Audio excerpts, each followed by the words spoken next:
right, welcome everybody. Happy Wednesday.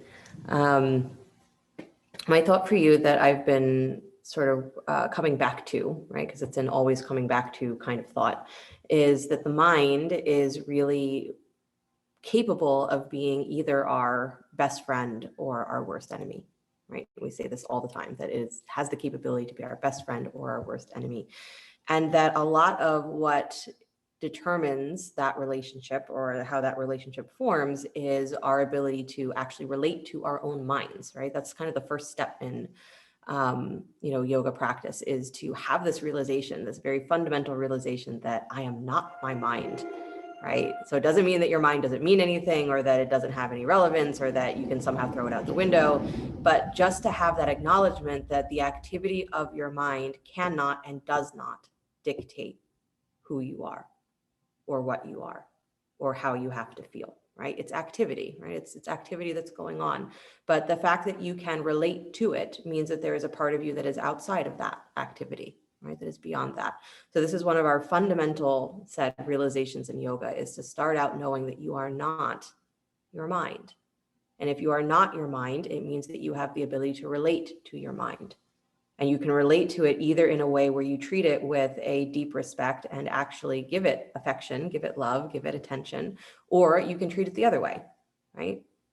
And that very much kind of makes this feeling of we're either at war with ourselves all the time because our mind is acting one way and we're always pushing against it, or we're hearing what our mind is saying, what it's trying to do, what it's attempting to accomplish, right? Because there's always something that it's attempting to do for us, not to our detriment. And the more we understand that, the more we are able to relate to the mind in a friendlier way, right? A more loving way, a more respectful way. And when we can do that, when we do that, then that sense of unity within ourselves starts to become real, right? That we no longer have this divide of my mind is doing one thing and I always have to protect myself from it, right? So this is what we're practicing in yoga, is really when we say we're bringing the self back into wholeness, is we're doing that, is we're realizing where there's space between our awareness and the mind's activity, but we're also bringing a friendliness or a harmony to that relationship, the way we relate to the mind, the way we relate to the body. So just been meditating on this, that your mind is a powerful tool to be a great friend, great ally. But if you let it run rampant and refuse to understand it, then it will continue to maybe feel like it's an enemy, an obstacle to your life, right? So comfortable seat if you're not there already. And the fact that even by recognizing that we are not the mind means that we have a choice about how we relate to the mind. And by having a choice, it means that we have options, right? We're not trapped. So the first step in that feeling of yoga being a path of freedom is that you are not trapped in this body and this mind. You're here to become aware of this body and this mind. So let your eyes close if they're not already. And just simply that is, don't even categorize the way that you feel at this moment, but just let yourself be 100% honest if you are friends with your mind or not. Just that, 100% honest. And if the answer is no, that's okay. It's really okay to start at that point that says, I am really afraid of my mind. I'm really upset at my mind. I am really confused about my mind. This is huge to be able to say to yourself, this is how I relate to my own mind. And you might also be afraid of your mind and at the same time be like, but I love my mind. This love-hate relationship. Also fine. But sit with that feeling that there is your mind and there is your relationship to your mind, and start to feel what that is.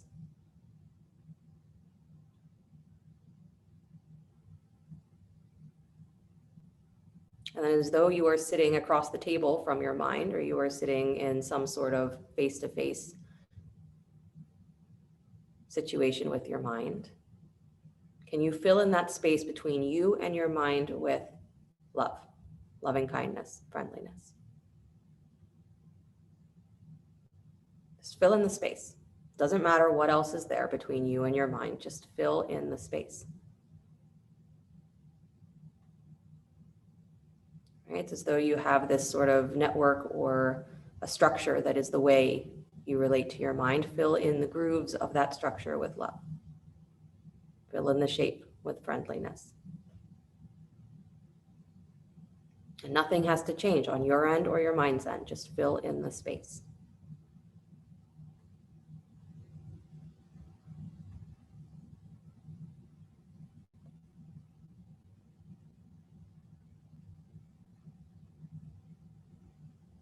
I think by practicing that, we're going to get our mind to become more disciplined, more the way we think it should be and less the way that it is. And maybe, yes, some thoughts will change, some patterns will shift. But your mind will be what your mind is. Until you become in a relationship with it that is capable of friendliness, capable of love.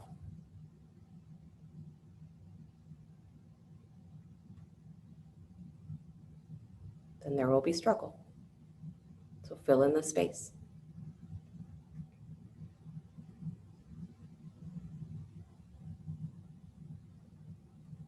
We're told that when we practice this sort of loving kindness meditation very skillfully, is that not only are we filling in the space, but we're starting to literally obliterate that divide, that somehow there is space between you and your mind. There's no space. There's just love. And you are in it, and your mind is in it.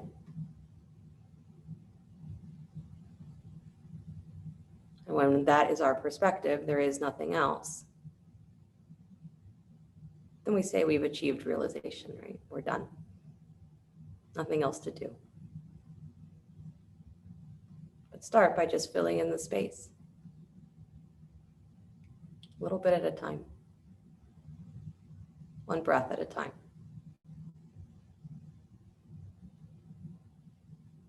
Make that your practice, whether you are seated or you're in down dog or you're in a headstand, is make it your practice that one breath at a time, as you are creating this loving connection between your awareness of yourself with your body, your mind, with whatever is beyond that.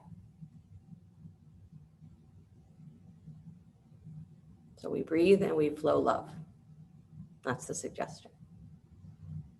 Deep breath in. As you exhale, bringing the hands either together in front of the heart center, palm to palm, or placing the palms on your heart. As I see some of you are already there. So if you like that, leave the hands on the heart. And we'll open sound of Om, deep breath in.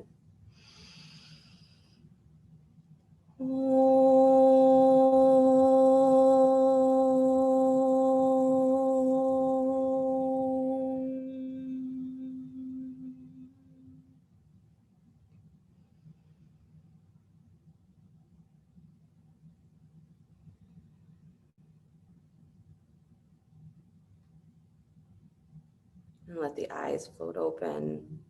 Nice, you guys. Stretch your legs straight out in front of you, because some of you look like you need to change your seat. Inhale the arms up to the sky. Let your leg go just a little bit wider, so maybe as wide as your mat. And you can be sitting up on a blanket here if you need.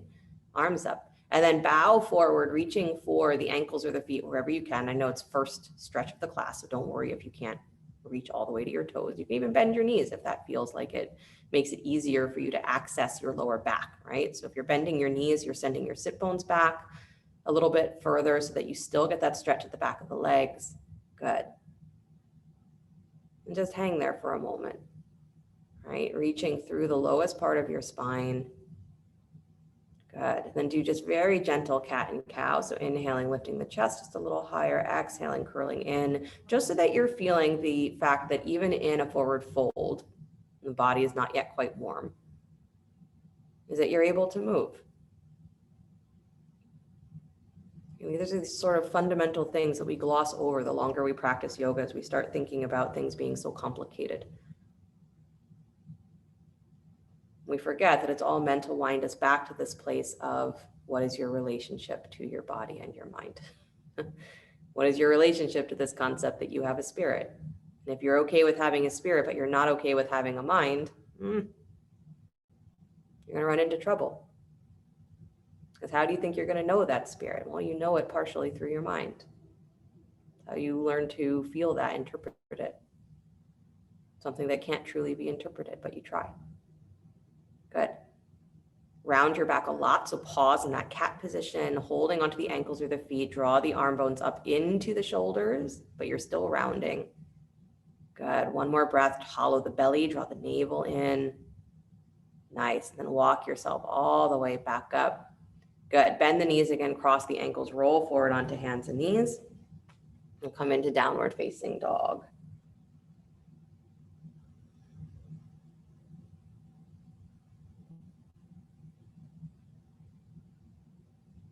Good. Bend your knees just a little bit, please.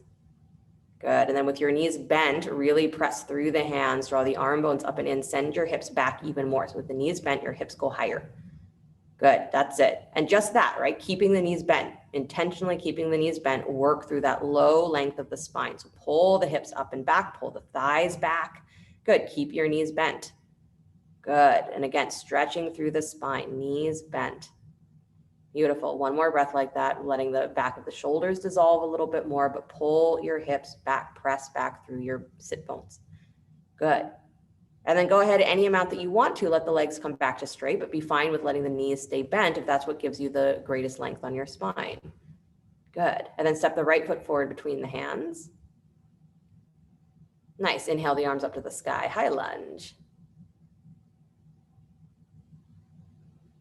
Good. Pressing that front knee just a little bit wider to the right. So you have this sensation of, again, pushing wide. Good. Pressing through the big toe mound. Take your hands back behind you. Interlace your fingers at your low spine. With the elbows bent, shrug your shoulders back, but lift your chest. So get taller through your side body. Good. And then bow inside the front thigh, stretching the arms up and over any amount. But keep that feeling that you are hugging the lower armpits towards each other. So you're not just squeezing the arms, but you're squeezing that whole space behind your heart. Good. And hug the feet towards each other. So Harriet, push that left hip wider to the left. Yep. Good. And then come all the way back up to high lunge, please. Shoulders over the hips. Inhale the arms up to the sky. Good. Bend the elbows wide, cactus arms. Twist to your right, please. So turning the belly to the right. Good. As the belly turns to the right, keep your front knee over the front ankle. And again, push that inner knee just slightly wide. That's it. Now lift your back thigh a little higher. Good. Now stretch your arms out to straight. Letter T, still in the twist. Reach your left hand out and down to the floor, right arm to the sky, still in a twist. Good. Push your left hip wider to the left again, so you're not shooting your right butt cheek out. That's it. Nice, Sarah. Good. Fall onto that left hand a little bit more. Open the chest a little wider. That's it. And then release the right hand down to the floor, please. Good. Step your left foot forward just a little bit. Take both legs to straight, Parsvottanasana. Good. Again, blocks underneath the hands here if you need.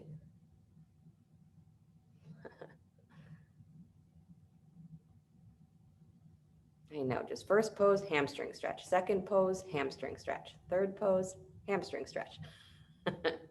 See where my mind is, right? Good. But again, drawing the hips up and back in space. So you're really getting into this feeling that you are lengthening the body. You're lengthening the legs. You're lengthening the lower back. Good. Pressing into the feet in order to lift the hips. Nice job. And I do think that there's something very subtle and important and impactful about working with the feelings of limitation. So part of me is reaching for poses that are by their nature a little bit limiting, so that you keep confronting that moment of, I'm limited, and how do I feel about that? Oh, I hate it. Fill in that space with love, right? You don't have to do anything about the fact that you dislike the feeling. But you can add to it, you can add love to it, and it will change the vibration. It will change the perception. It will change the relationship. Good. One more breath, hips go up and back. Nice. And then bend that right knee again. Please slide your left leg back to a lunge. So come back to that longer lunge. So right knee comes over the ankle, left leg comes back behind you. Good. You got it. Inhale the arms back up to high lunge. Yep. Good. Bend your back knee a lot, so it's as bent as your front knee. Squeeze that left thigh forward, right hip goes back, arms wide, cactus arms. Good. Twist again to your right, so turning the belly towards the right. Good. Keeping that feeling of squeezing the feet towards each other. I know this is a lot of work for the legs. Keep those elbows wide. So Anastasia, draw your left elbow wider. That's it. Nice, you guys. And then start to straighten the back thigh again. Stretch your arms out straight, letter T. Good. Reach that left hand out and down to the floor. Come back to the twist. Right arm to the sky. Good. Nice, you guys. One more breath. Shoot that left hip or push that left hip wider to the left. Nice. And then release that hand down to the floor. Good. Drop the back knee, please. Take both hands inside the front foot. Good. And then walk straight ahead up on your fingertips. Good. So your left shoulder is inside the left knee. You're walking straight ahead. So you're not super angled towards the upper corner as you're walking straight ahead. Good. Up on your fingertips. Nice long arms. Good. Again, long spine. Nice. So that back knee is on the floor. So you have a little bit more reference to press into that knee. Feel the left thigh lifting up and back a little bit more. So you're not letting that left thigh collapse to the floor, but you're actually lifting through the front edge of your pelvis. Widen those sit bones. Good. So you actually want to feel like you're trying to make space between the top of your thighs and where your pelvic bones are. So it's a little lift and a little tilt. Tail up and back. Good. Up on your fingertips, lift the chest. Good. And then don't change anything. Tuck your back toes, lift your back knee. So you just come into the same position, higher lunge. Good. Like a lizard position. Beautiful. Squeeze that left hip forward. Again, you want to have that sensation that you are lifting your hip points up off of your thighs, tilting your tail slightly up and back. So the front of your left thigh is not dropping hard towards the floor. It's staying lifted and soft right at that thigh crease. Good. One more breath. I know you're so done with this. Walk your hands back in, please. Downward facing dog. Yep. The bully in me says, you're done with it when I say you're done with it. Deep breath in. Exhale all the way out. Good. Drop down to your knees, please. Hands and knees. Nice. Stretch the right arm out wide to the right. Slide that arm behind the left wrist. Right shoulder finds the floor. Walk the left arm forward towards straight. Good. Pressing into both shins, feeling the right hip go a little wider to the right. Do you think it's very impactful when we actually look at our mind and notice what it's doing when it's doing it? Because I have this sense that I'm not sure that any of us ever were taught or were very good at answering those questions. I feel like I have to do it all the time with my daughter now when she's reacting to something. I have to actually ask, like, well, are you feeling this way or this way? Like, are you scared or are you angry? What's going on? Right? And even if she's not perfect at telling me what's going on, is it gives me a better ability to respond, right? What's the most loving way I can respond is not to tell her how to feel, but to actually listen. How do you feel? And it occurs to me that I'm not good at doing this myself, right? Identifying a feeling as it's happening. Come all the way back up to hands and knees. Then go the other way. Take your left arm out and wide, slide behind your right wrist, left shoulder finds the floor. Right arm comes forward. Good. Again, pressing into both shins, left hip pushes a little wider to the left. So remember, this is a pose that is designed to create twist, right? So we say it's a shoulder opener, and it is because you're twisting through your shoulders. But by having to keep your lower body stable, it means that you also have to resist the twist of your shoulders with your hips. So you're almost reverse twisting in your lower body, right? So left hip pushes wide to the left. And it's that sort of tension between one part of the body staying stable and the other one rotating that creates stretch, that creates openness, right? That's why it's not a bad thing, whatever's going on in your mind, if it's creating that sense of tension or that sense of, something going on, is that the something going on is not the problem. But how we learn to relate to that or run away from that creates a relationship, right? And if our relationship is one where we are always trying to divorce ourselves from our minds, it's a hard way to be, right? To live with someone who you don't want to live with. That's your mind, right? I don't want to live with myself. Uh-oh. I think many of us have those moments in our lives where that is what we feel like is true, that we don't want to live with ourselves. And we can change that. That's the beauty of yoga. You can change that relationship. Come back up to hands and knees. Downward facing dog. So have fun identifying your feelings as you're going through class, right? Not just labeling it as frustration or I'm tired of this, but how are you actually feeling, right? Where is their vulnerability? Where is their annoyance? Where is their frustration? Blah, blah, blah, blah, blah. Good. Left foot steps forward between the hands, please. Inhale the arms to the sky, high lunge. You can give me a book report after class of where your feelings went. Take your hands back behind you, interlace your fingers. I will diligently read it. Shrug your shoulders up towards your ears. Hug your shoulder blades towards the back. So again, the chest is lifting, side body lengthening, and then bow inside the front thigh. Take the arms up and over. Good. I know some of you will write me that book report. Good. Really pull that left butt cheek back and in. So you're pushing your weight more towards the right. Yep, because that's actually putting you back towards neutral, right? Both legs have to work equally. Good. Come all the way back up to high lunge, please. Chest up, arms up. Good. Take the arms out wide to cactus arms, elbows bent. Twist to your left. Good. So towards the front thigh. Keep that back thigh lifted. Straighten the arms out to letter T.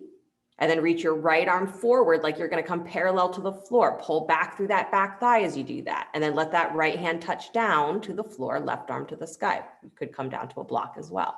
Good. Don't let that left butt cheek push out to the side. So Joanne, pull that left butt cheek in. Good. Harriet, same thing. Right hip goes wider, left butt cheek. Everybody left butt cheek in. There you go. Instead of just going down the list. Good. And then release that hand down to the floor, please. Nice job. Step your right foot forward just a little bit. Take both legs to straight, Parsvottanasana. Use blocks underneath the hands if you need.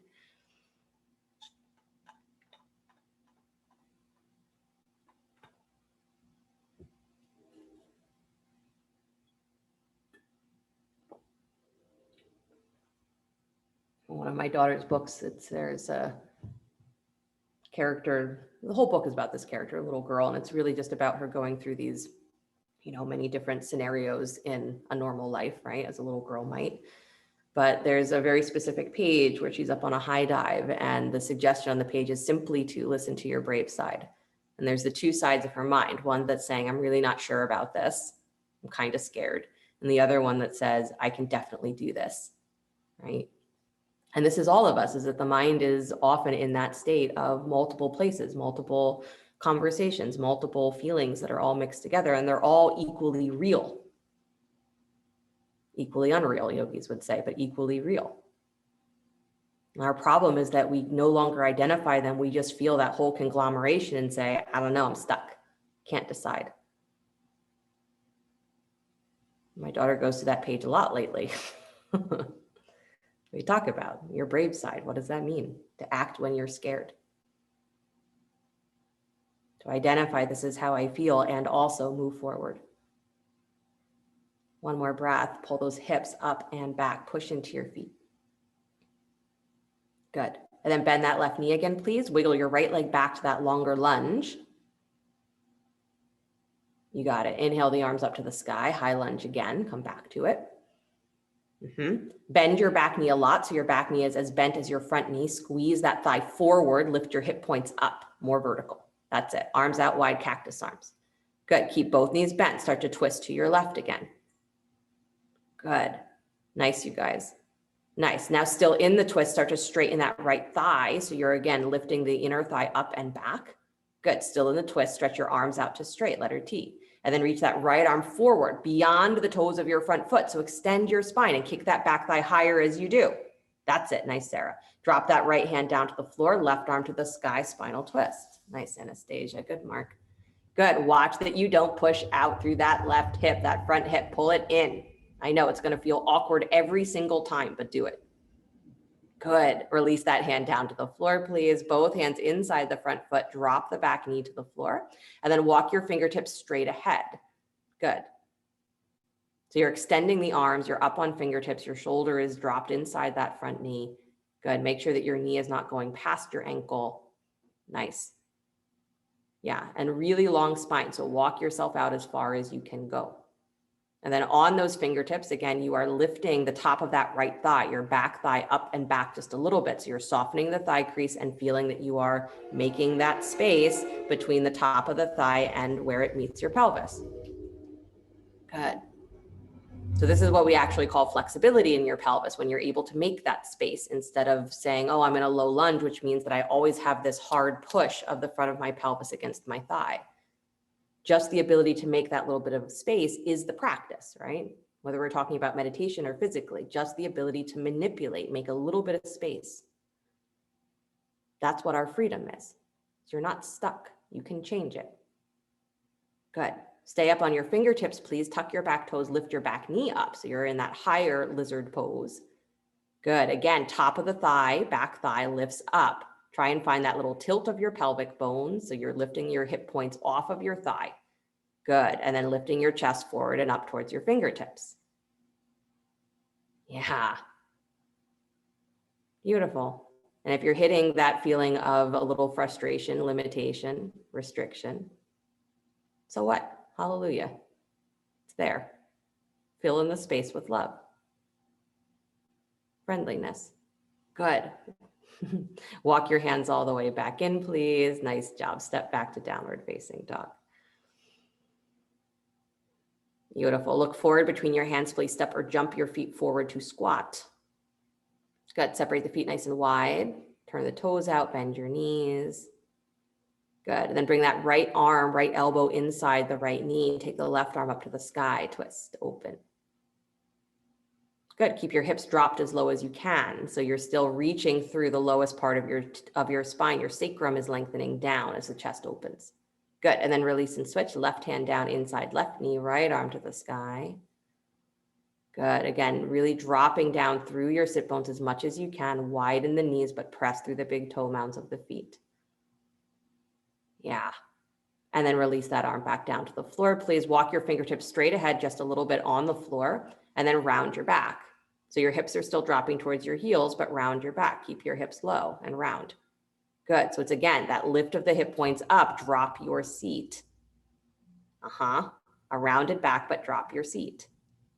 Good.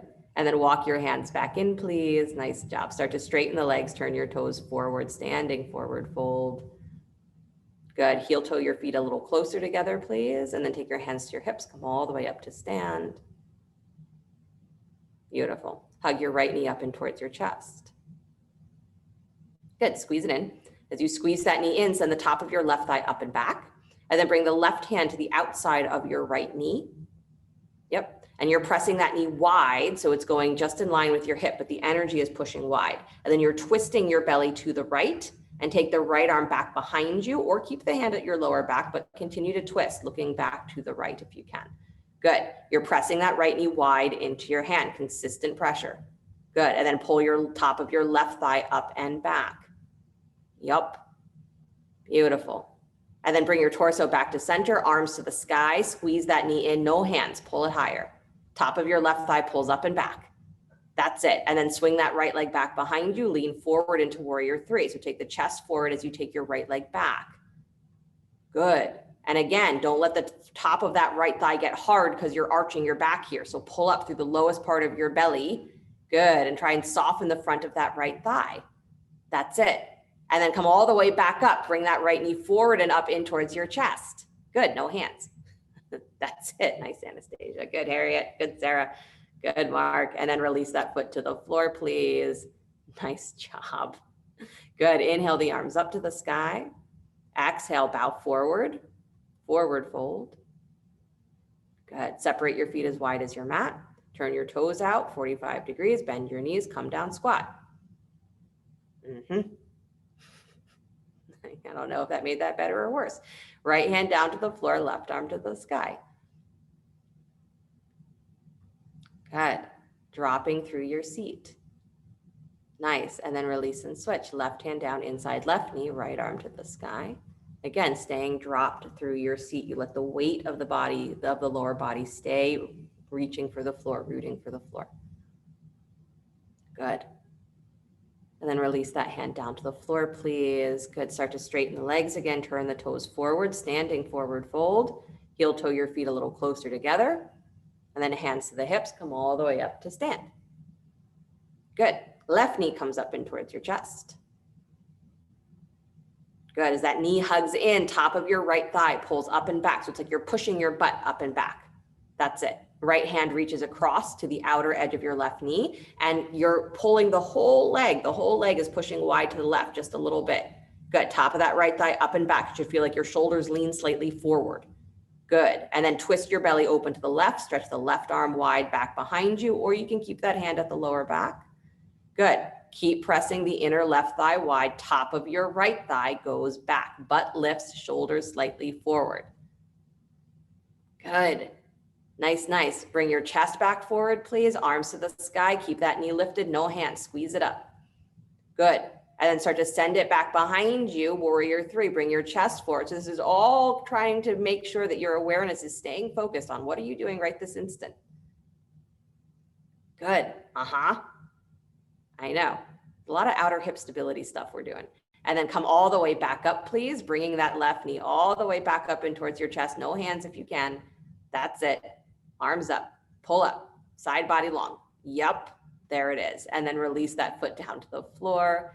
Good job. Separate your feet nice and wide. Bend your knees, come down, squat. Just your whole life, every other pose, squat. Good.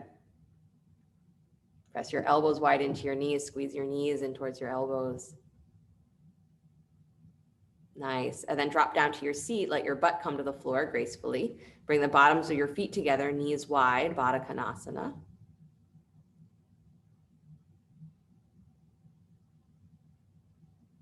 Good. Maybe a little bit of a longer Baddha Konasana, so drawing the heels a little further away from you.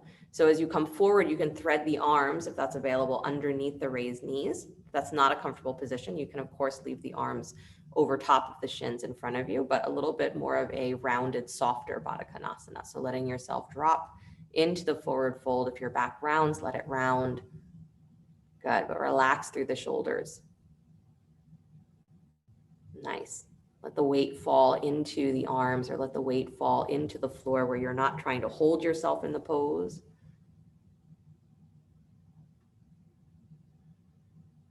There's nowhere to go in the pose. No attention on my knees should be lower. My hips should be more open. My shoulders should be this.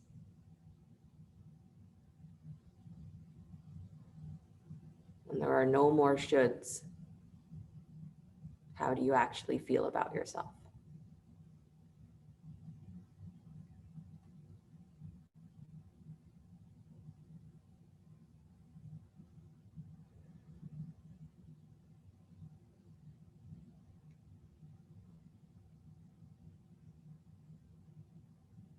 It's not usually very much fun to stare into that inner mirror. It's one of the reasons why we don't typically do it. If you can remember that the only practice is not to judge whatever you find there. It's not to label it or decide that it's good or bad or whatever. But it's to just see that there's the activity of your mind, there's your awareness of your mind, and fill in the space with love, friendliness. Every breath you are flowing loving kindness. Every breath you are flowing love. Every breath you are flowing healing, whatever words make the most sense to you.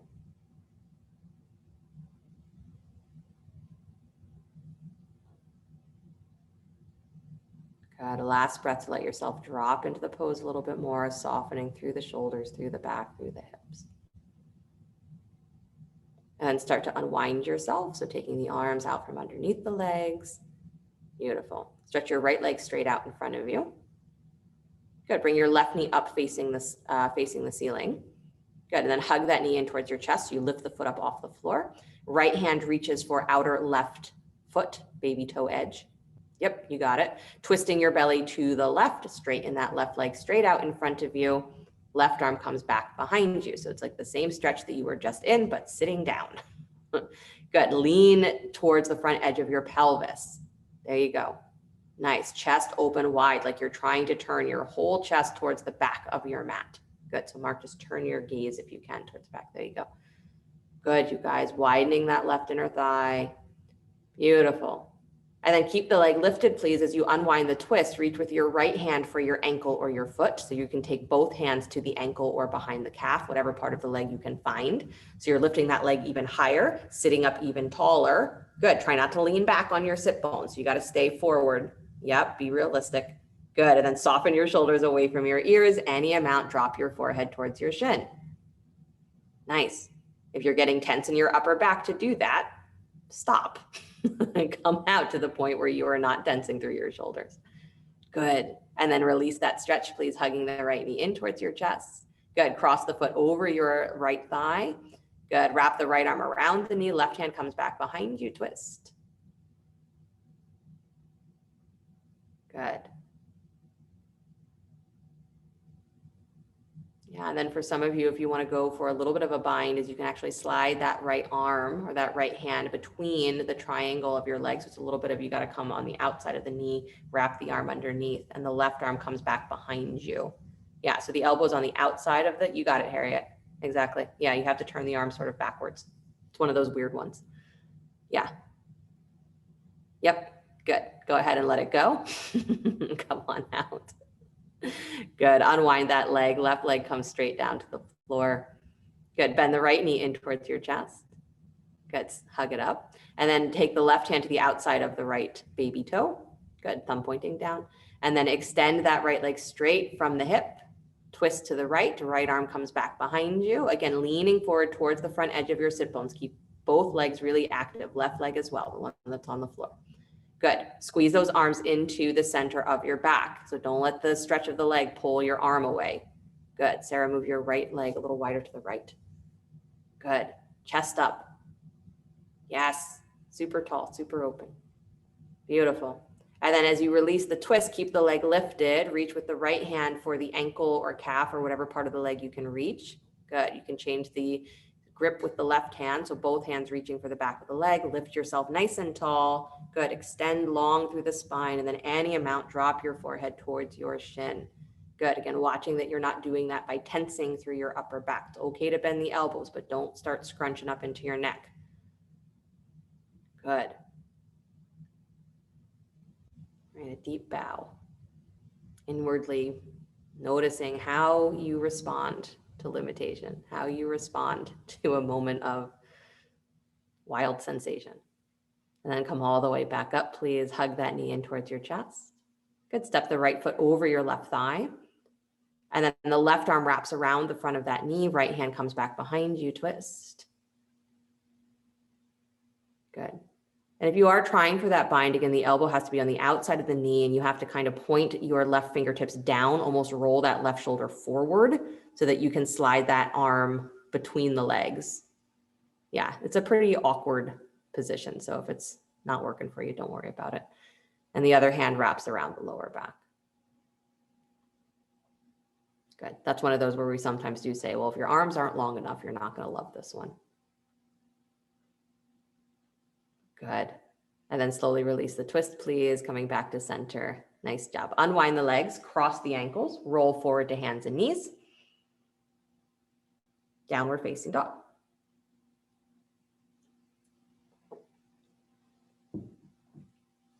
Good. Look forward between the hands. Step or jump your feet to the top of your mat. Beautiful. Straighten the legs. Good. Forward fold. And then bring your hands to your hips. Come all the way up to stand. Good. And then draw the right knee up in towards your chest, or hug the right knee up in towards your chest. Good. Tree pose. So nothing nearly as scary as you thought, right? Let the knee go wide. Bottom of the foot to the inside of the left leg, again, wherever it's going to rest. Got to watch that your hip points here are still both facing straight ahead. If you've started to turn them to the side, try and turn them back forward and let the knee only go as wide as it can with your hip points facing straight ahead. Good. And then stretch the arms up to the sky, please. If you want to interlace your fingers, point your fingers up in Kali Mudra, you're welcome to do that. If you want your arms just straight up alongside your ears, it also works. Good. The idea is to keep pulling up through the side body as you press down through the heel. So this is the essence of tree, right? Is that you are pulling in both directions. Good. And then a little bit of a lean to your right, please, towards that right leg. And even drop a hand down to the right knee if you choose. And reaching through the left arm. And then come all the way back up to center, please. A little lean in the opposite direction. So away from that bent knee, it's harder to do. Good. Nice.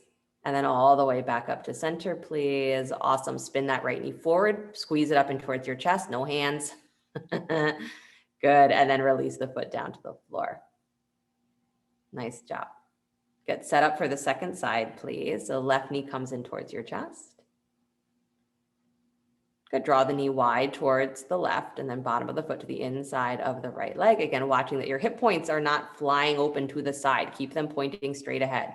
So again, this is part of where the top of that right hip, as it moves back, is what's going to create the space in your pelvis, right? That right hip is staying nice and wide and neutral as the left leg rotates outward. Good. If we don't do that part, then we actually start to create almost more tightness on the standing leg. Who needs that, right? So top of your right thigh goes back. Good. Arms to the sky when you've got it. Again, you can interlace your fingers, pointer fingers up in Kali Mudra, or just have the arms lifted. But pull up through your side body. Pull up through the side of that standing thigh. Go ahead, like you're trying to really squeeze the wideness of your hips all the way up into that central line. That's it. Really good. And then go ahead and start to lean to your left, please. So towards the bent knee, maybe dropping a hand down to that thigh and reaching through the right arm. Good. And I don't mind if your right hip pushes out a little bit to the side as you do that, but try not to have the lean be only because your right hip is pushing out to the side. So keep it pulling in towards the midline. Good. Back up to center, please. Take your lean to the other side, leaning away from the bent knee. Beautiful. Every time you fall, you are practicing the pose perfectly. Come all the way back up to center, please. Spin that left knee forward, squeeze it up in towards your chest, no hands. That's it. And then place that foot back down to the floor. Nice job. Separate your feet nice and wide, turn your toes out, squat. You're welcome. Right hand to the floor, please. Left arm to the sky, twist. Optional to go for the bind here. Turn that left palm to face back, bend the elbow, reach around for the outer right hip. And then that right shoulder drops a little lower inside the knee, wrapping the arm around the front of the shin is the preference. So not under the thigh, but the front of the shin. Yep. It's a more awkward position, I know. There you go. But dropping your seat, opening the chest. That's it. Good. And then release everything, please. Straighten the legs for a moment. Turn your toes forward. Break for the hips. Good. And then turn your feet wide again. Bend your knees back to squat. And find the left hand inside your left knee. Take the right arm up to the sky. Good. Turning the right palm to face back. Bend the elbow. Reach around to find that outer left hip. Left shoulder comes a little lower. Wrapping the arm around the front of the shin. That's it. You got it, Joanne. Yep. Nope. Other way. There you go. Exactly. So you got to twist open for your hands to find each other. That's it. Nice, you guys. Good. And then slowly release, please. Good. Straightening the legs, turning the toes forward, standing forward, fold. Beautiful. And then walk your hands forward, step your feet back, downward facing dog. Good. Slide forward to plank pose, upward push up, lower down slow to your belly, rising up into cobra or upward facing dog if that's where you're at today. Good. Or locust pose if that's where you're at today, where the arms are reaching back long towards your legs. Good. And then release your back bend back to downward facing dog, tucking the toes, lifting the hips. Nice. Good. Right foot steps forward between the hands. Walk your fingertips straight ahead, step up to standing split. Left thigh parallels the floor. Good.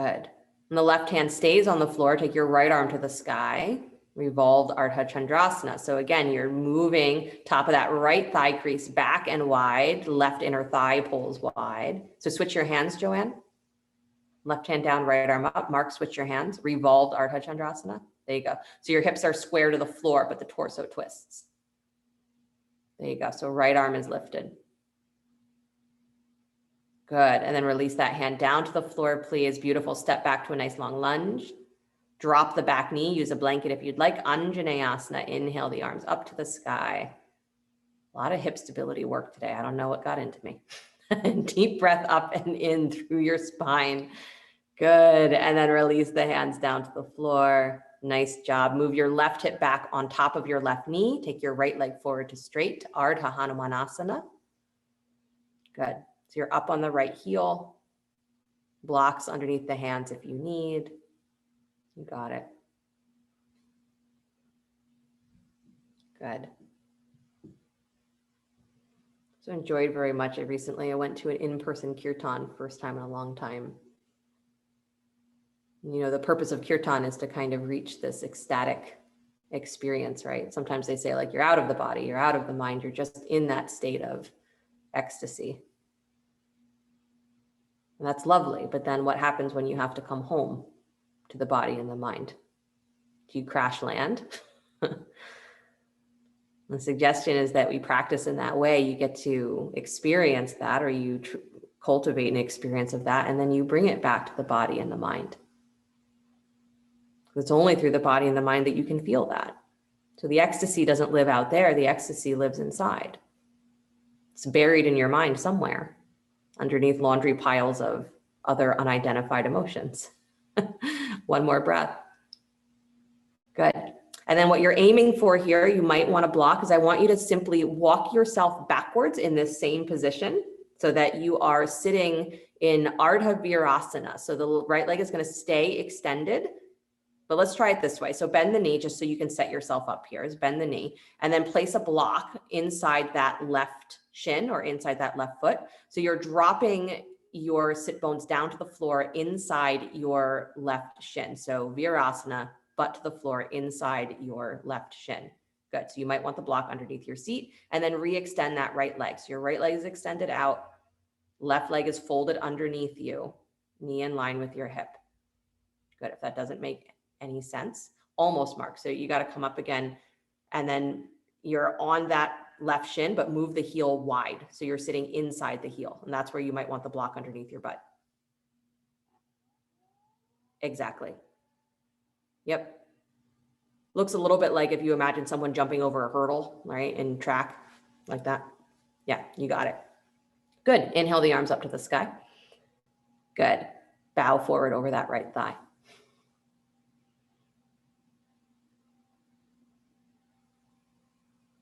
Nice, you guys. So the top of that left foot should be flat to the floor. You don't want it to be twisted open.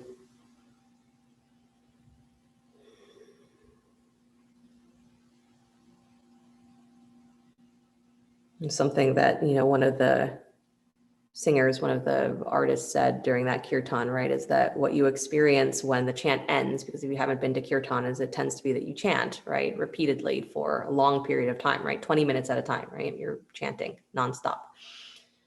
And often it gets very, you know, rowdy where the tempo goes up and up and up and up and up.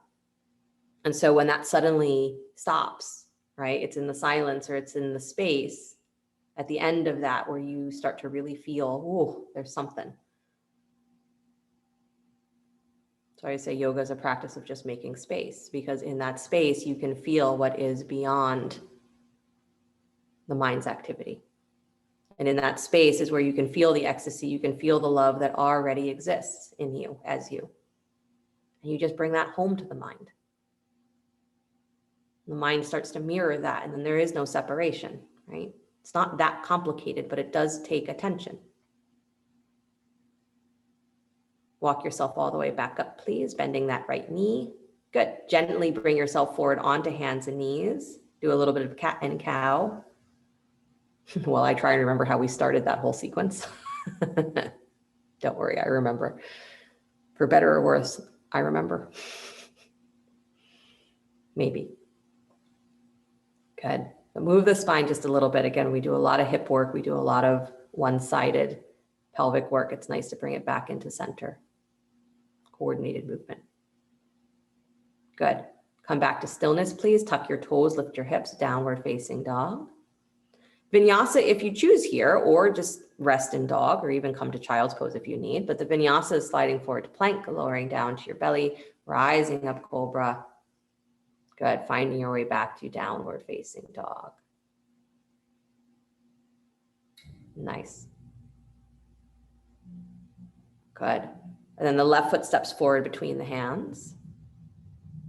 Good. Walk your fingertips forward, step up to standing split. So right thigh comes parallel to the floor. And then you can have blocks underneath the hands, absolutely. Right hand's going to stay on the floor, left arm comes to the sky. So it's a twisting Ardha Chandrasana. So you're turning your belly to the left. Good. Again, widening your inner thighs, top of your standing thigh moves back and wide. So you got to really pull back. So it's like you're trying to rotate your knee slightly wide towards the baby toe. Good, you got it. And then chest open, open, open. Kick that right heel higher. Yep, you got it. Release that left hand down to the floor, please.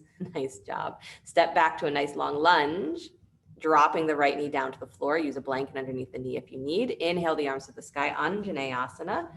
Feeling yourself drag back on the front heel, lifting through your hip points. And again, if you are pushing through the front of that right thigh, then do the reverse of that. Lift your butt slightly up and back so you make that little bit of space at the front of your thigh crease on that back leg. Good. Beautiful. Heart open. And then release the hands down to the floor. Really good. Move your right hip back in line with your right knee. Left leg comes forward up on the heel. Ardha Hanumanasana. Use blocks underneath the hands if you need. Try and notice if your hip points, right and left, are in the same line. 99.9% of the time, your extended leg is going to be forward of your supporting leg. So move that left hip back in space a little bit. Good. And then any amount forward fold.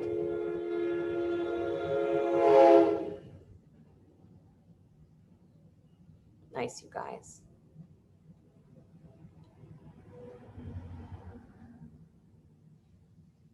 Mind is your greatest ally.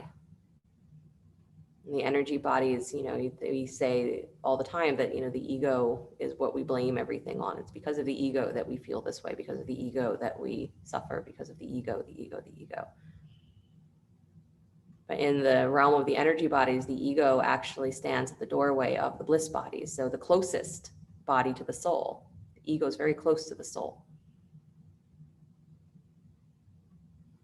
So if you can imagine that all of that wild activity of your mind is actually designed to be to your benefit. It's not trying to get in your way. But when there's miscommunication, misinterpretation, it's what we end up with, struggle. So how do we resolve that in ourselves? Start to understand. This is how my mind works, and why is it working this way? How can I fill in that space with love? Start to walk yourself back, please. So again, you might want to bend the left knee for this transition, placing a block to the inside of your left heel. Sorry, your right heel. So as you come back into Ardha Virasana, right, you're taking your sit bones either to the floor or onto that block. Again, your right heel should be slightly wide of your hip. Yep, you got it, Mark. That's it. Good. And then the left leg is extended in front of you. So if you bent the knee, you can stretch it straight again. You got it. And again, your block can be any height that it needs to be. You can use 2 blocks, 6 blocks, whatever you got. Good. Beautiful. Inhale the arms up to the sky and bow over the left leg.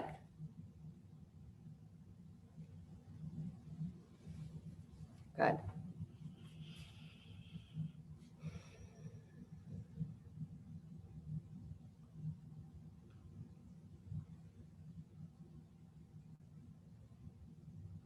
The ego stands at the doorway of your bliss. It says you have to understand me if you want to understand how to live that bliss through your body, through your mind. Because it's already there, it's already you. Nothing you have to do to earn it. But it needs your attention for it to be what is running through you front and foremost. All of our metaphors about reigning in the mind, reigning in the senses, doing this, doing that, it's all just so there's enough space between the activity of the mind and your awareness that you can perceive the bliss to be as big as and even much bigger than the activity of your mind.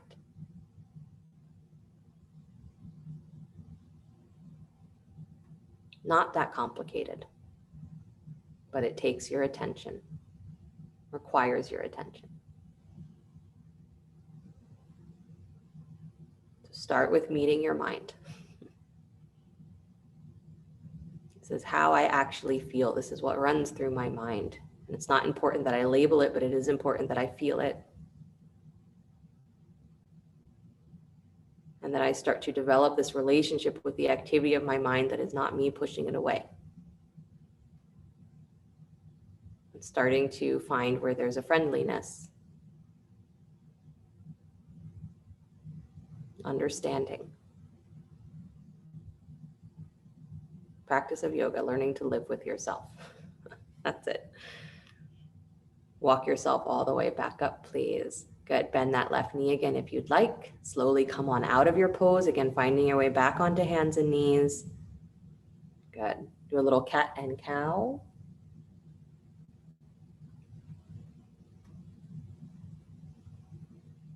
Good.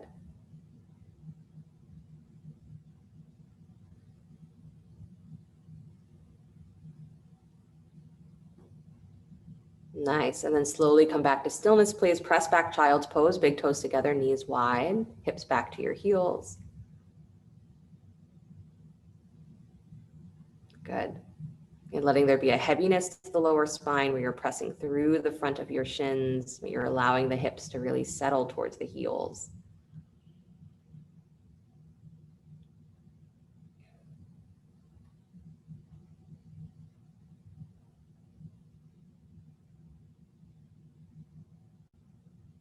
Nice. One more full breath, all the way through the wideness of your shoulders, the wideness of your back. And walk yourself all the way back up, please, onto your butt. Come to sit. This last pose to make you miserable, Agni Stambhasana, fire log. Good. So finding your seat, you're going to be stacking your right shin on top of your left. So right shin, ankle to knee on top of the left if you can. If that angle does not work, even with props, again, you can use props underneath the knee, as many as you need, certainly. But if that angle does not work, you're going to widen the leg so your heel might be resting in the knee crease instead of on top of the knee. If it's really too intense to have that cross, is you have your right shin in front of your left with your feet flexed. So you're sitting cross-legged, right shin in front of left. Good. Make sure your feet are flexed either way. And then you are scooting your sit bones back just a little bit. Yep. And then maybe this is enough and you're just sitting nice and tall and letting your breath soften the space at the tops of your thighs, letting yourself just sit with the sensation. If coming into a forward fold here is available, go ahead and come into a forward fold. Good. That works, Sarah. You can do that. It's funny that it's a different hip stretch, but it works. I know it works for you well, or works for you better. Good, you guys.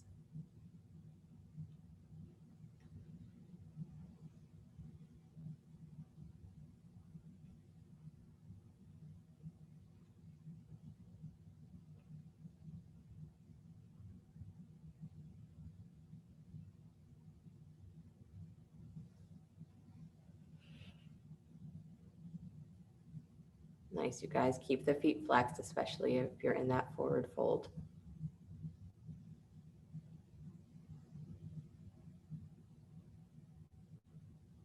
And you keep yourself in the flow of the breath, because again, when we get caught in a thought, we get caught in a sensation, we start to just circle in just that one place, is that's the feeling of stuck.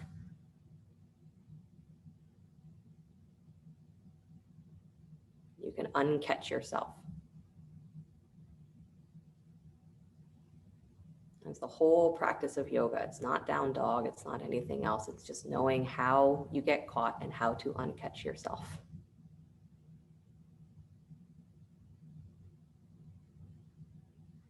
Good. Take one more breath, please. Lengthening the spine, softening the shoulders. Then walk yourself up all the way out of the pose. Good. Take that right knee wide to the right as you release that leg. Stretch both legs out in front of you. Good. Give them a little shake. Inhale the arms up to the sky with the legs straight, forward fold. So again, going from a rotated position to a more neutral position.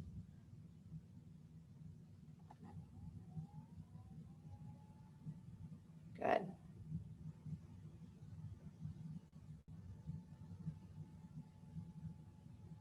And then walk yourself back up and come to fire log on the other side. So bending the knees, taking the left shin on top of the right. Good. Again, ankle to knee, if that is available. Again, you can use as many props as necessary, blocks or blankets, cushions. Good. And if it's not, then you're widening the legs just a little bit more. So your heel might be into the knee crease, or you have left shin in front of right. Good. Feet flexed. And then again, you're scooting your hips back just a tiny bit so that you have as much length on your lower spine as possible. And then either sitting nice and tall, exactly where you are, letting the hips just find their experience of release, or walking yourself forward, forward fold. Reminding yourself that release is not the same thing as more intense sensation.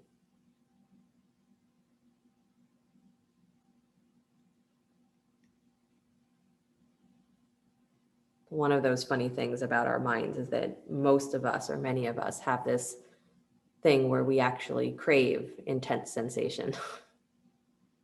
Right? So we think, if I can really feel this harsh or deep, then I'm really working hard. Maybe. But if it's harder for you to sit still, if there's more resistance to treating your body gently, then your more important work is that you can always chase sensation, right? That's the senses. You can always chase it. You can always find something extreme. But how do you relate to what's very subtle, to what's very close to you?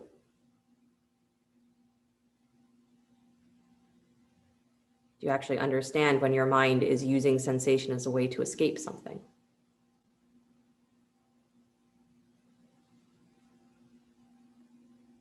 Is there a thought, even a tiny little bit of one, that I'm afraid to be really still?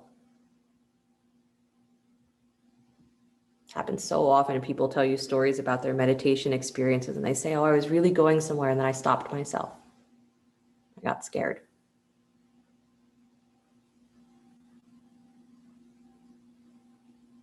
We become more and more in tune with our mind, with our body, and how that is linked with that flow of love. And then there's nothing to fear, right? This is what we're told. These are the teachings. It takes your attention.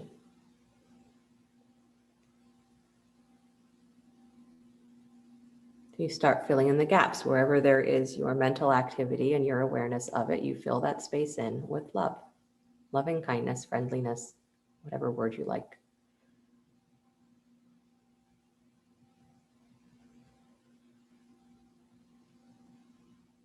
Sometimes I just like cohesion. Everything makes sense. That's what I'd like to feel.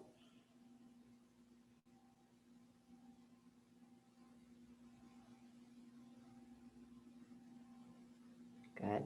Take one more breath where you are. And slowly bring yourself all the way up out of the pose. Again, moving that left knee a little bit wide as you release the legs, stretching both legs out in front of you. Again, give them a little shake. Then inhale the arms up to the sky. One more. Paschimottanasana, straight-legged forward fold. Good. Bow forward.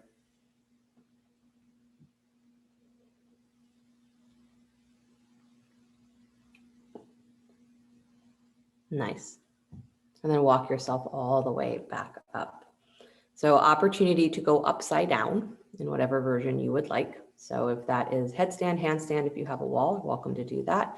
If it is shoulder stand, if you don't have a wall, if shoulder stand is supported with your sacrum on a block, that totally works. Legs up to the sky.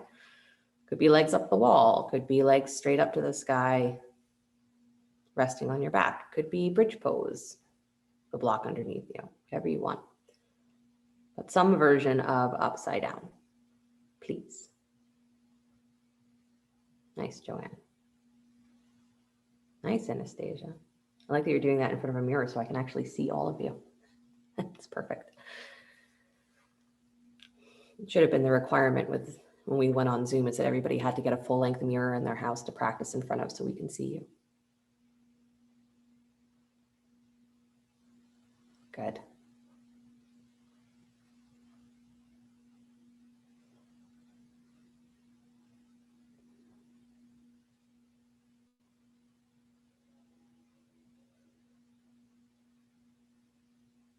When we are upside down, it's important that the breath gets even deeper.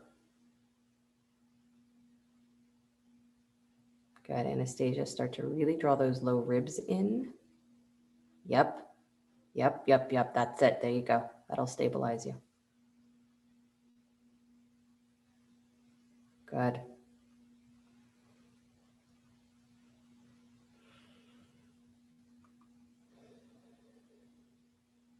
Deeper and deeper breaths. More and more awareness of the activity of the mind and the space that is around the activity of the mind.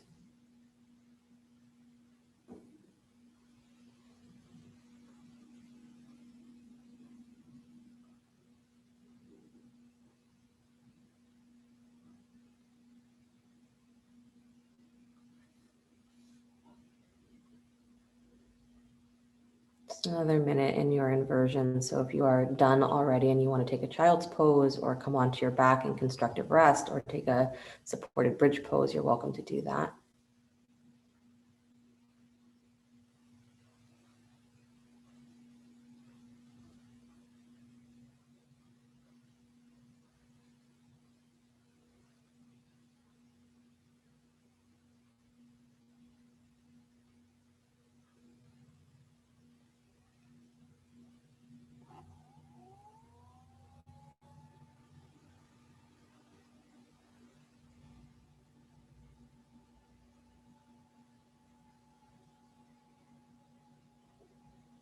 Enjoying the flow of your breath and that being that link between body and mind.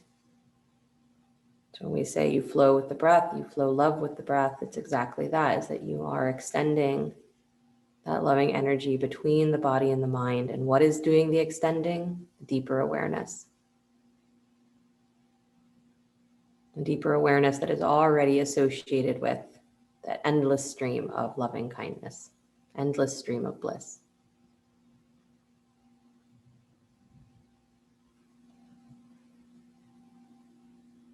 You just got to run it through the circuits a bit till it takes. You got to take your last breath in your inversion, please. And if you are in legs up the wall and you want to stay there for Shavasana, of course you can, but otherwise come on down, bringing the knees in towards your chest. If you're up on a block, remove the block. Good, find your way onto your back if you are somewhere else. Good. Then hugging the knees in towards your chest, please. Take your right thigh on top of your left, stacking the knees, separate your feet, reach for your ankles or your shins. Gomukhasana legs. Good. Drawing the low part of your navel in so that you are pressing down and wide through your sacrum. Good.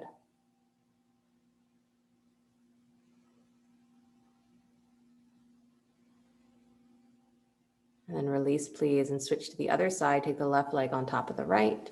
Separate the feet, reach for the ankles or the shins.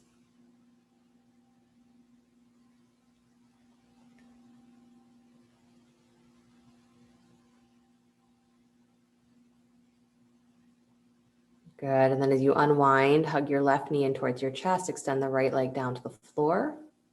You come into spinal twist, bring the knee across your body, all the way over. And then optional, if you would like to, bend your right knee, that's the straight leg, curl your heel in towards your butt, and reach back for the foot or the ankle. So you take a little quad stretch in your twist.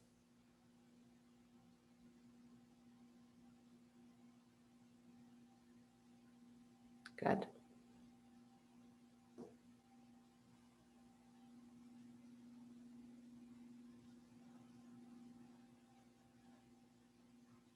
And slowly unwind that, releasing the foot, coming back to center, squeeze the left knee in.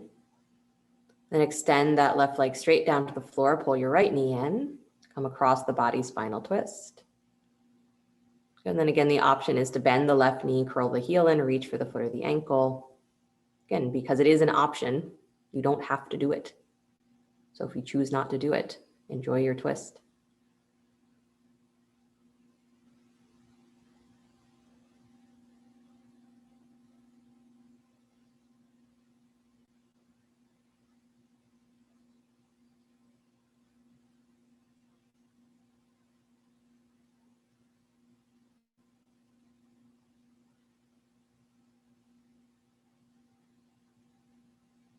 Nice. And then slowly release, please. Releasing that foot, coming out of the twist, squeezing the right knee in. Bring the left knee in as well, both knees in towards your chest. Hug.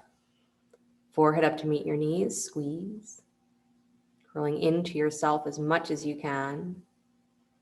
And then slowly releasing, unwinding yourself as much as you can. Stretch your legs out in front of you, arms alongside you, palms face up.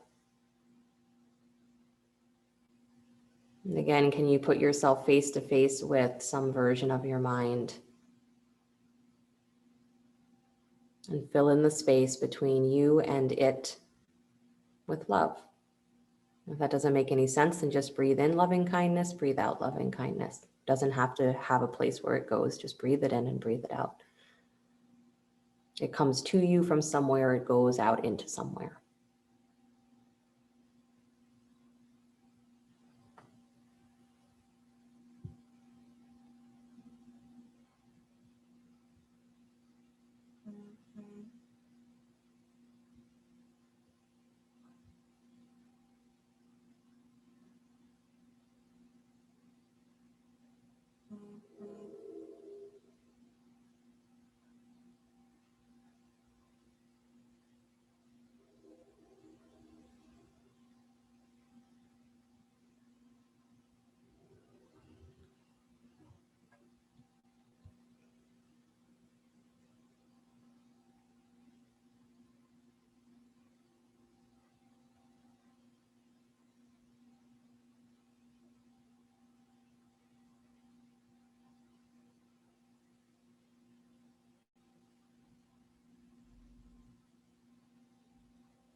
Very gently bring the awareness back to your breath. Letting the body begin to stretch and move in whatever ways serve it well. And drawing the knees in towards your chest, roll to your right side. Taking a moment before you begin to push the floor away, come back to an upright seated position.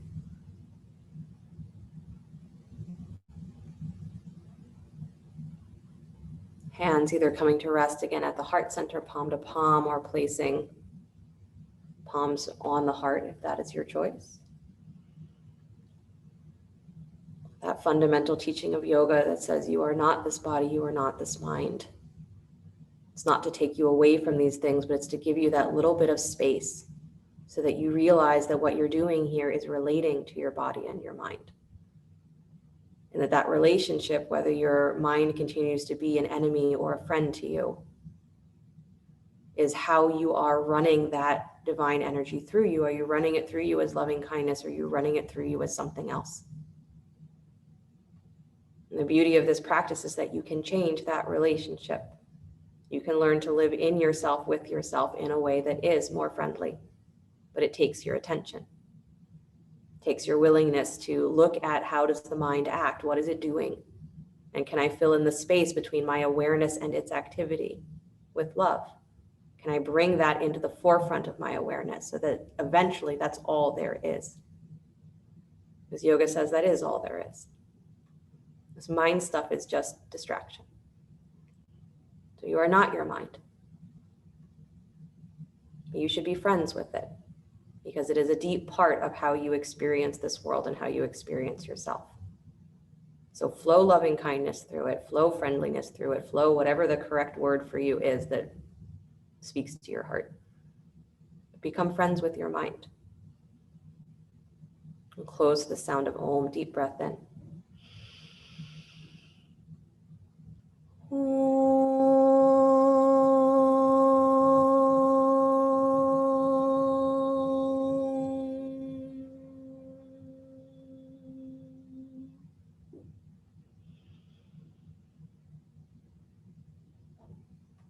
Sliding the thumbs up to the space between the eyebrows. Namaste. Thank you guys so much. I will see you when I see you. Have a great rest of your night and great rest of your week until that time happens again.